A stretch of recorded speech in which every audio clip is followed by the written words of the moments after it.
Welcome to another episode of the Lightspeed Investing Podcast. I've got my neighbor here from Springfield, Missouri, Neil, who's the CEO of Voltage.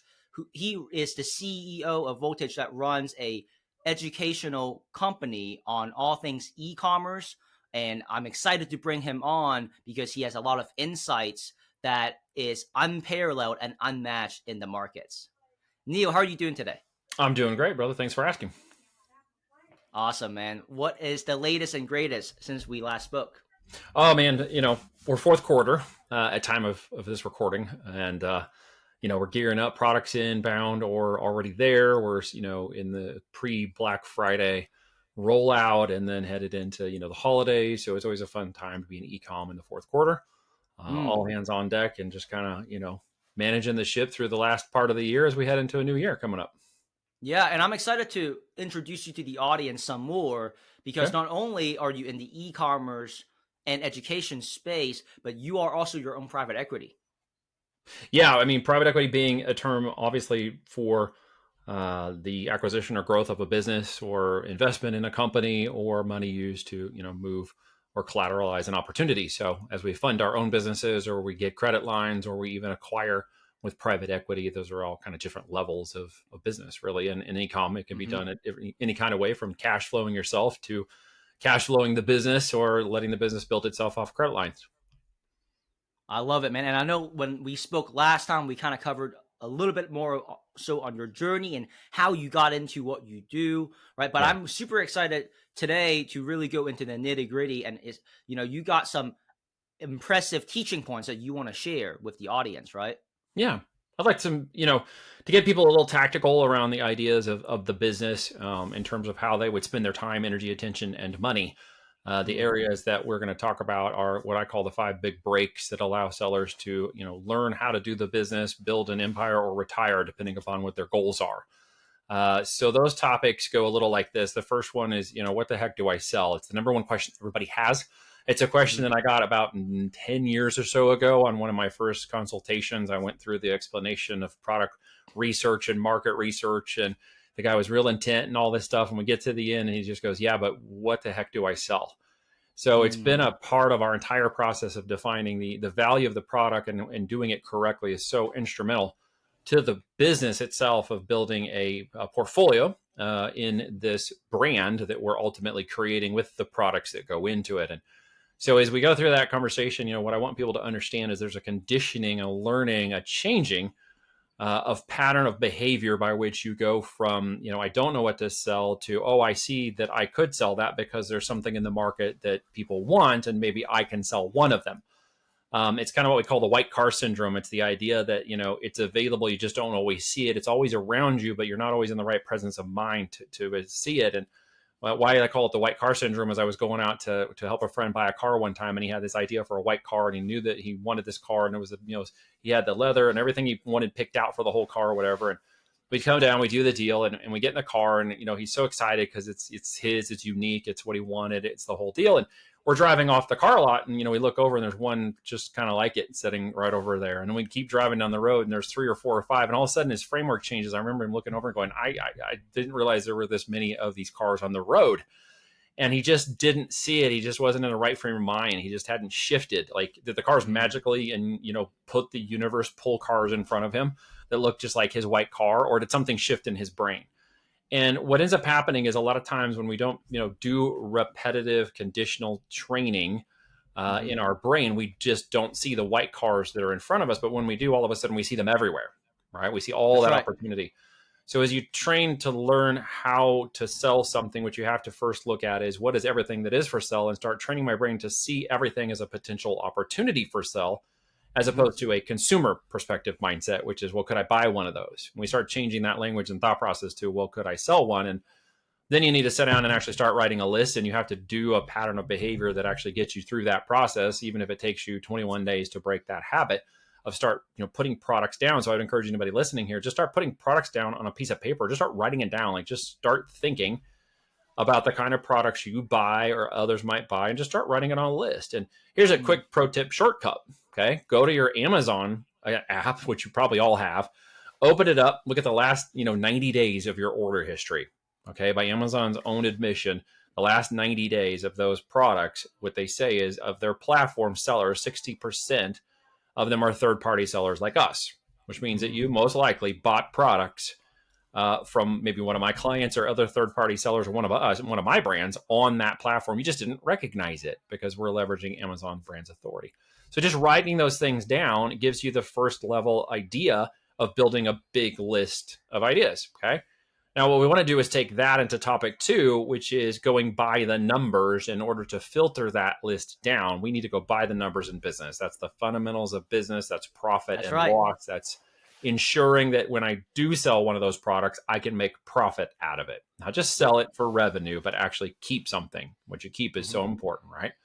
So as we go by the numbers, what we're going to do is then take those products and we're going to look at the variations and we're going to say, hey, just at a first level analysis, could I make more money with a $49 product or a $19 product? What does your brain tell you immediately? 49. Probably make more profit with a $49 product, right? So could I make more with a 99 versus a 49? You could, but it also depends on what margins we're talking about.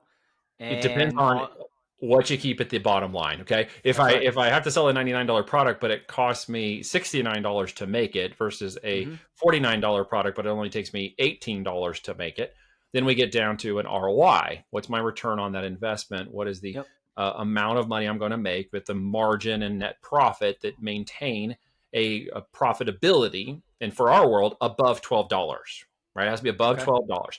That's a first metric, and everything comes down to net profit. It's what I keep. It's all that matters. So we take Amazon's fees, and there are fees and referral fees is that channel. There's also referral fees on TikTok if you sell there, or you have to market on Shopify or Walmart or Target Plus or any other platform. You're going to have fees, right?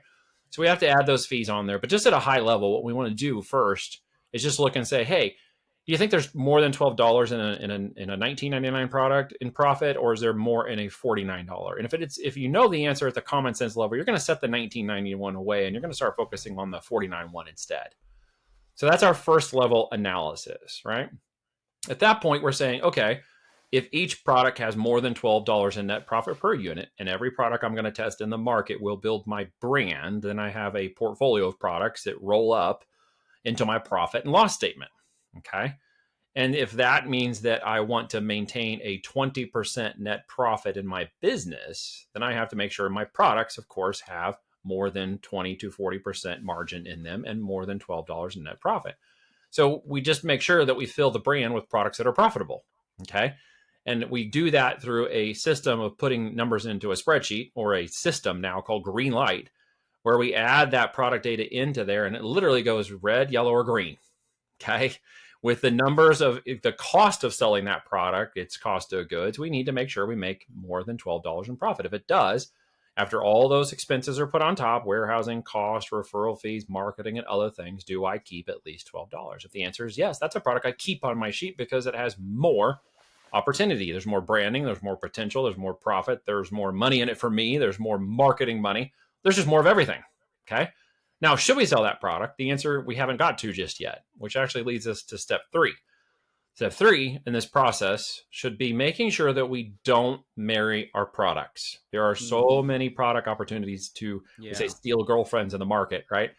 That you don't need to marry your product. And where we get confused on in today's world is product defines brand, but in actuality, the product starts the cycle of connectivity to the brand, but the brand then will drive the product or the connectivity of more people as that brand narrative grows. So where's the real value? Is it in the products or the brand? It's in the brand, right? And this is what we have to start to understand. So no product that does not serve us does not get to keep going. So if I take 100 units of that product at $49, know that it has profit, and I test it in the market, I have to find out, is it going to serve me? Is it going to actually make sales? Is it going to work? Okay. And there's data wrapped up in that, like images and graphics and copy that I have to build and convince somebody to buy my product. But now there's systems of AI and tool sets that can really do a lot of that for you. So if I get that conversion right and I send it in the market and the market says, yeah, I want one of these from you, then I'm going to say, great. Did I do it profitably? If not, do I see a path to profit? Did I see a number of units moved? And should I order more? Right? Should I order more? And the answer out of that market test is going to be the answer in the data. There's no guessing. The market took the product. Now, did they like it from me? Did they not return it a bunch of times and I'd not get a bunch of negative reviews? Did I get a low return rate and I get positive reviews? Did everything churn correctly? Did the product get received well? And is the whole engine starting to turn up? If the answer is yes, I'm going to sell more of that product. I can confidently say I need to put more money after that product. Should that not work correctly, that's my loss. My loss is that first 100 units that I sold in the market that sells slowly, doesn't sell fast enough. And I'm like, great, I'm going to just let it finish selling out, recoup the money, and I'm going to move to another product. This is where our 5x5 methodology kicks in. That's 5 products, okay, that make more than $12 in net profit per unit and sell an average of 5 units a day across those 5 products. That's a total of 25 sales. At $12 or greater, that's a minimum of $300 a day in net profit. Okay, that's my first baseline. If I can add that up correctly in my business, that means over an entire year, I've now made roughly $109,000 in net profit over 12 months of selling that product. I might make up to $150,000 because, well, there's holidays and there's prime deals and there's opportunities to sell more of that product. Well, now I see at a minimum, there's a 6-figure path to that product profitably. If I can do that, my cash flow now tells me I can put more money after that. I can deploy more capital. I should, because if I can sell more, if I can sell 4 times that inventory in a year of 1,000 units or 4,000 units or 10,000 units, I'm going to cash flow that product really well over 4 times a year. Okay. There's where my real ROI is going to kick in. And for every 1,000 units, if I'm maintaining a 50% ROI, well, I'm actually getting a 200% ROI in 1 year if I turn it over 4 times, right? And that's my real goal. That's to sell it profitably and to turn it over once I know I can do that. The business then says to me, okay, traffic and opportunity being what it is, how did I do that? Well, there's these systems online like Amazon that has its entire marketplace full of 200 million Prime members that want to do what? Buy a product in 30 seconds or less. That's the whole reason they're there. People don't go on Amazon to browse except for the first part of this week, and then they go buy like crazy up to Black Friday. They do a little bit of research, but not much. They're really there because they have made a buying decision somewhere in the process, and they came to Amazon to really buy that product fast and get it. And you're mainly focused on e-commerce on Amazon, right? It's the first channel I incubate. Well, actually, no, it's the first channel I incubate products in. Okay. To prove that the brand has a 6-figure or greater sales opportunity from incubating that brand in front of 200 million people who are there to buy in 30 seconds or less. If I can prove that answer to yes, then I could Shopify, TikTok it, retail it, put it on Walmart, put it on Target Plus, put it on all the places those customers could be to get more of my product in front of them once I know it's good to go. So Amazon for me is an incubation channel. I see. Right? I see. It's the first like testing ground, so to speak. It's a big testing ground of people buying stuff 6,000 times a minute. And through Black Friday, that'll boost to 10 to 12,000 units a minute during the Black Friday timeframe. So it's a great place, and literally 49% of the market share of retail to go find out if people want to buy these products and how fast they want to buy it by leveraging Amazon to do it, which is a big algorithmic generating sales machine. Its entire goal is to get products in front of people and get them to buy it. So I go there first because that's where I can get a lot of eyeballs on that product. Love it. Love it. And so we've covered, I think, is that 3 of the big breaks? Yeah, that was the 3 up to don't marry your product. The 4th one is this Amazon is a traffic source. It's a traffic source of buyers. It's an economic engine of competition. And it is a place by which I can go incubate these products very quickly into relatively large amounts of buyers and eyeballs on the offer to determine which particular products in my brand are going to start rising to the top. So if I'm launching 2, 3, 4, 5 products with enough data, I'm going to find out which 1 or 2 of those products starts to become my hero SKUs. And this engine, right, that moves 6,000 units on average a minute is doing a whole lot of that lifting for me. It has warehouses and people and planes and trains and automobiles. It's a miracle the dang thing works, right? It's so complicated. But I don't have to worry about any of that because that's what the engine's doing. It is literally taking my data that I gave it, images, graphics, copy, and it is saying, hey, I got 26 million people a year who want to buy ice cream makers. You have an ice cream maker. Let's see how many of those 26 million searches want to buy your ice cream. So there's a huge amount of that traffic in there. And so I go in with that traffic and I optimize it to show my product to people. And when it does a good job, when it converts, it wants to show it to more people. That's a marketing engine that's literally baked into the cake. So people are like, well, how do I get... The algorithm itself. The algorithm itself is a marketing engine machine. And when trained correctly, and we call it priming the engine, it will literally want to sell more and more of our product, and sometimes to a little bit to our detriment, because it wants to go a lot faster than we can feed it inventory, right? It wants to turn into a hyper-growth machine at times. That's an awesome problem to have. It requires a lot of capital, but it's an awesome problem to have when that thing really kicks in. And it's literally entire engine is built about selling products, all things and all people. To all things. And so the end result is that because it wants to sell all things to all people, it really wants to do it fast. And that's my opportunity versus doing like a lot of marketing and Facebook marketing and other complicated sources of marketing that take quite a lot of time and skill set and money to do. I take people to Amazon to start with because all the traffic is setting right there who wants to buy product, and it's a great place for them to find that product. And that's you don't have to come up. You don't have to come up with your own products, right? You can lean in on what's already been existed. Well, we lean in on the data. Created. Yeah. We lean in on the data of a demand capture platform that is already capturing all that traffic from other sources, including information, radio, TV, online. People saw it on Facebook, they go buy it on Amazon. You guys have probably done that too. Or you saw it on TikTok, you go to Amazon, or I saw a commercial and I went to Amazon, or just I go to Amazon itself. It's a demand capture platform, right? So what I'm doing is looking and saying, I get data from Amazon. I have my own algorithms. And with that, I compile a customer need, a demand for a product type. And I go manufacture, manufacture a product of my own into my own brand and have it created for me, because I want that unique intrinsic value of the brand in my company. So I don't flip products for profit. This isn't a wholesale, retail, arbitrage, shop your way to wealth kind of crap. This is building an actual business that has intrinsic brand value with it in 3 to 5 years with multiple channels of sales, not just Amazon, becomes a big saleable asset. It's like real estate, right? I'm building a house that is going to be an exit opportunity in 3 to 5 years, right? At a value that it will increase over that time frame. And that's actually my last point, is what we call our platinum principle. And that's building this business to an exit, right? Everything begins with the end in mind, because these businesses are worth more in 3 to 5 years than they are during any time during the business building phase. They are asset generational, time and wealth freedom creation tools, right? I had Daniel start one with me in 2020 inside of our group. It's now 5 years later, and he's exiting for 29 million, just to give you scope of the size of these businesses, okay, and how fast this engine can work. But now let's say, right, for someone who enjoys being productive, and they love business so much that they're not trying to retire, right, on a daily basis. What happens to someone like so what happens to someone like a Daniel who exited for 29 million? Or would it be wise to not exit and keep building, right? So the strategy of our platinum principle is do it again. So what he's doing with his exit, he's got additional brands in a non-compete. He's going to keep operating those brands to go to another exit.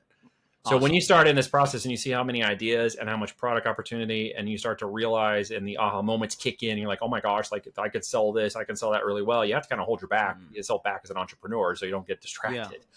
Because once you build it up to that level, he, for example, is going to go continue to run the other brands, only with more expertise, faster capitalization, and more insights and knowledge after 5 years of doing it at that level. He's going to go launch more brands and take them out to an exit because he knows exactly how to do it, right? So every business that works with us is a business that can either continue to cash flow it, no obligation to sell, of course, opportunity to sell, and maybe we can talk about that. But he's going to go ahead and sell and then take that capital and go back to the market in a different way. I love it. I love it. So listening in, right, there's obviously different ways to engage in business. Yes. Who do you think is the most prime for this kind of business model? From what I'm hearing, it sounds like it's people that maybe have a love for like retail, in like similar structure, but more so digital, right? As well as not necessarily having to come up with your own products or service. You can lead in on what's already been created. You can lean in on numbers, right? Data that's readily available for you. Combine them, and then a little bit of maybe marketing mind because of the brand acumen. Sort of, but in actuality, for example, Daniel had none of that. We trained that into him from the business fundamentals, operations, cash flow, and management side of building that brand and that product. He had none of that. He was a golf course manager and a part-time theologian studies online and preached online. He never actually built a business like this before. So the kind of people that are targeting are those who really have an interest in doing it, but realize through other means, businesses, or ways, building into a community, finding those 5 people that they should work with that become their structure, understanding how to capitalize and train in businesses, something they ran across in their own way in their own time. Even if they're a high income W-2 earner or a guy who has a business or somebody who's never started one before, they know that if they understood the process, if they had a path, if they had somebody to coach them and disciple and mentor them through that they would be successful because they could replicate it. They've done it in other ways and in like-mindedness. They've just never done it in their own business.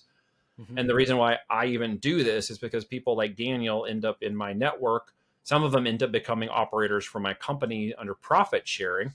And the rest of them are just great people that knew how to build a business that becomes an exit potential for us. Now, while we didn't get a deal to buy his company, we have acquired other companies. So when people build with me, I'm helping them build through that pathway, through the understanding and knowledge, even if they've never sold a physical product, but they have a good understanding of business to some degree. They just didn't understand how e-com worked. So we can help them get to an exit because I want to be the first place they come to look at acquiring that company. So there's like a win-win-win factor going on here, right? Sure. No, I Build love with it. us, I love it.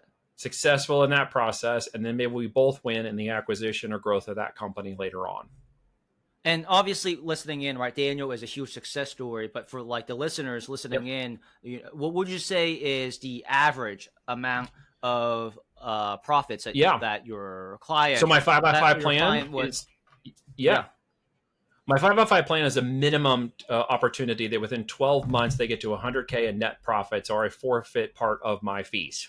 All right. I put some skin in the game. I put a $10,000 bet on the line from my fees that I will lose that if they don't get to 100K in net profits. We stay there until they do.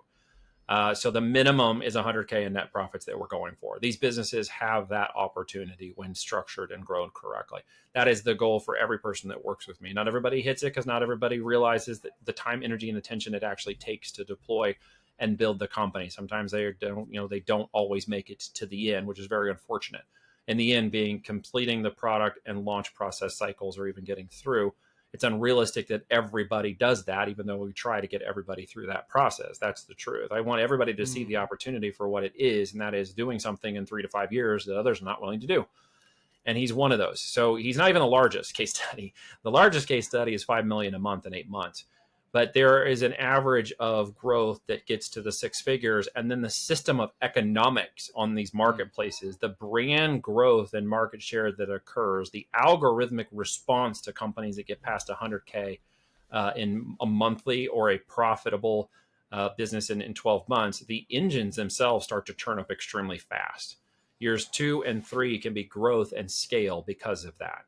So it's like the snowball effect, basically. It really is. Right? Yeah. Yep. Snowball effect in both market share, penetration, additional products, so that you end up with 10, 20, 50 SKUs in the market. Okay. So you're providing a wide base of product opportunity, not in completely disparate places, but all of that within one brand, one product type. Okay. So you don't sell like one SKU here, one SKU in kitchen, one SKU in outdoors. You're going to build a brand whose entire product base is based on a single avatar, right? Honed in every product type, variation, shape, size, color, and type of that product is now inside of that brand for somebody to look at and say, I wanted that product, but now I see I could get this one and this one and this one from you, right? Yeah, and I was about to ask you, what is the potential problem of running into a saturated market, right? If you have enough students doing this, but it sounds like there's enough permutation and variation under the brand to millions of product opportunities. There's literally no shortage. What there is lack of profit when not targeted correctly, which is what we covered a minute ago about, and by the numbers, extremely important. And saturation. It is not knowing that I should enter a market. I ordered too much product. I didn't realize that I was going to end up in a race to the bottom pricing because I ended up in what we call the cheap Chinese crappy products, or the mosh pit of sellers selling, $20 to $30 products on Amazon. We say friends don't let friends sell $20 products on Amazon. And the end result is, until you can get a project, even at that, you have to be very careful about where the profitability comes from. And a lot of people mistake that, and they think they can make up for it on volume. And only in certain circumstances can that occur with brand value. It usually isn't going to occur in that cheap Chinese marketing, crap of products, it ends up being a saturation problem. That's the one we have to identify. So how do we overcome that? We overcome it with brand. We overcome it with perception, brand narrative, and value. So we sell products $50 to $500 in retail price point. Okay. We sell products at a much higher value of perceived value. And then we have to deliver that product, of course, to make sure that it is a better than product. It is not a Me Too product. It is a good product that is innovated, not invented, innovated against the market, right? And then we price that competitively in the market to find that one or two competitors that kind of has that market share established, and needs a second or a third competitor in there at brand value to come right up alongside of them and say, hey, you're selling this product for $99.99. Well, I got one too for $99.88. And guess what? I'm just as good as you, right? And be able to brand that into the market and compete on a brand level, which is taking us out of the saturation and now into a whole different kind of brand narrative and story where I could even sell a $199 version of that product, similar to like purses for ladies, right? Well, they have a $100 product at Walmart where there's a product for $5,000, right? We're just taking and borrowing from retail the same strategy. It's not a race to the bottom volume vanity metric. It is not about how many units I move. It's about how much profit I take per unit. Well, and also it sounds like because you are more so going by the data and you want to evolve with the markets, you want to evolve with the population, you will have no qualms potentially eliminating one product line because it's not, right? Well, we have a situation going on right now with that. Absolutely. Product we sold for the last 6-7 years has done really well in the market, but we launched another brand in the home and kitchen space inside of that same brand place. And its value and profitability, retail and stuff are greater and higher and now accelerating at a much larger volume in just the last 2 years than the original one that's been selling for 7. So they're shutting that product line down and recapitalizing and growing the second product line out of there even faster and greater. And people are like, well, that makes money over here. Why would you shut that down? Well, it's actually driving the bottom line down. It takes more capital, more inventory and time, and it's better to just redeploy that into the brand that has a higher profitability, higher demand, higher upside, and put that business at a higher profitability bottom line wise. So it's simply going to look better for an exit. And it sounds to me like with that being the case, you would not approach this with a like Costco buy in bulk wholesale strategy, right? You're going to go by the numbers, right? You're going to maybe dip your toes. You're going to go by the data. And so you're not just going to be like, hey, this looks good, so I'm going to go buy 1,000, right? Yeah, absolutely on a whim. Oh, yeah. We're going to take the market, say, identify a brand, a product. I'm going to get 100 or to 300 units of that. That's going to be my risk, capitalization of that. But I know that when I launch it, I'm going to sell it. The question is, did I convince the market that that's the right product? Do they want it from me? And can I make sure that through that sell through, I can see all the numbers projecting forward so I can go confidently say the data tells me order 1,000 units of that. Okay. From market test, I go to product launch, right? Good data and money follows good data. If it looks worse, I let it sell out. If I can't pull any levers to optimize it, then I will let it sell through until I recoup inventory and I'm on to the next product because I'm not marrying my product. And so I'm kind of curious, in traditional digital business structures, you have what we call like organic marketing and paid marketing, right? Correct. Especially with high ticket services, things like that. So in this case, you're leveraging Amazon, the platform, organic data, right? Okay. And so let's say the organic proves itself. Do you put fuel to the fire with paid, or 100%. You do? Okay. So how does that work? That's when we do it, right? So when I tell the engine, here's what I'm at. And in today's world, it's a big AI engine, and everything I give it from the beginning, images, graphics, copy, etc., is like prompting that AI engine to say, here's my product. Make sure you understand what it is. And so it knows who to target inside of that marketing engine. And it starts organically first. When I see all the organic signals of that primed engine responding positively, telling me, hey, you got a good score, you're looking at competition, you've made sales even, you're starting to see the marketing of that internal engine turn up positively, then I'm going to turn on PPC marketing and add gas to fire. But not until I see organic marketing kick off first, knowing that here's the thing, and this is where people get confused. While I'm selling physical products to the customer ultimately, what I'm really doing at the very beginning and really through the whole engine actually is selling data to an AI engine. All right. I'm getting it to believe that my product is as good as that other high product brand that's in there, even though I don't have any reviews yet. I'm getting it to believe that I am that Pepsi to that Coke. I'm that, Burger King to that McDonald's. Hey, you look, taste, and, people are going to want you. There's a demand. I want to see if you are there. Here's 200 people. You're doing great. Here's 2,000. You're doing even better. And then it's going to send 200,000 people towards the listing. And as it does that, it's looking to see how well are we converting? How well are we being received by the market? And if we do a great job and start converting and selling organically, well, PPC starts to work really easy at that point, because now the engine is starting to dial our audience in. It already knows what's going on. And when I put Amazon ads on top of that inside of their system, the engine is like, hey, we already know who you're looking for. Gotcha. We already know the audience that wants you. So you would blow it up with Amazon paid ads. Yeah, but we have a metric. Absolutely. There's a metric for that, both on the paid traffic and the overall. One of them is called advertising cost of sales, and that's the target metric for PPC. Then there's the other one in the business called Tacos. All right, Tacos Tuesday. It's total advertising cost of sales. That matches organic sales with paid traffic. Okay. So I can do that on the Amazon platform. I can barely do that anywhere else. Now TikTok's a little bit better at this, but Amazon is the master of organic and paid traffic combination inside of that marketplace engine. You even see it now on Prime videos and stuff, right? Yeah. So it's dialing that in with all that large language model and AI systems, and it's literally matching up the organic and PPC. And what I'm looking at that total advertising cost of sales is it to come down to 15%. It starts up 80 to 120% or higher. And as I'm dialing in those things, I should see that come down to 15. What's that telling me? Organic sales are increasing above paid traffic costs and above paid traffic acquisitions, meaning more of my product is being sold organically with no paid traffic than the cost of advertising. What advertising is now doing when it hits 15% total advertising cost of sale is it's like the button on your car that turns on the cruise control, right?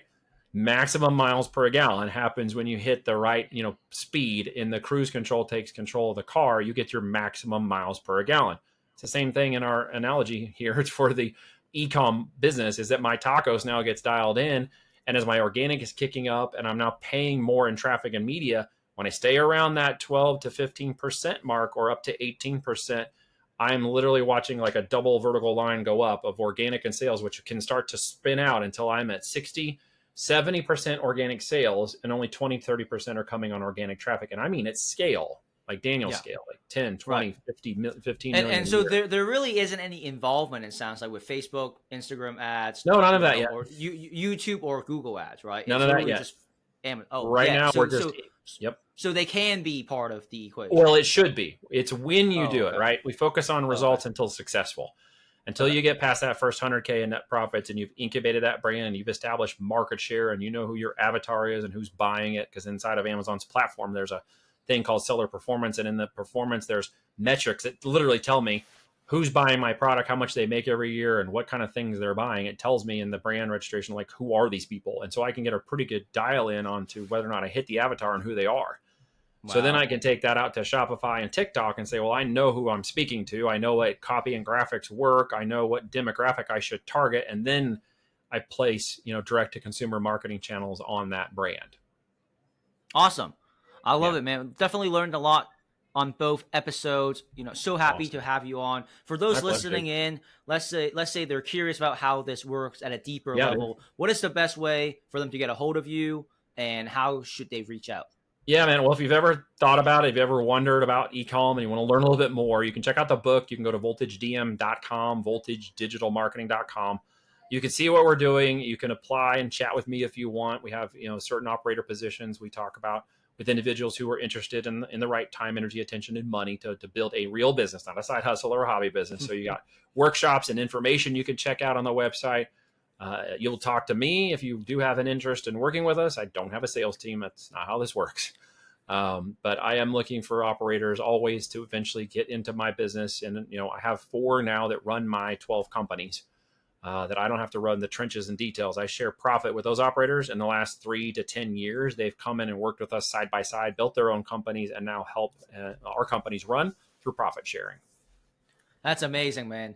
Thank you so much. This is Neil, CEO of Voltage. And if you want to operate e-commerce at the highest level, that is also a private equity, talk to Neil, man. Thank you so much. Thanks, guys. You have a good one now.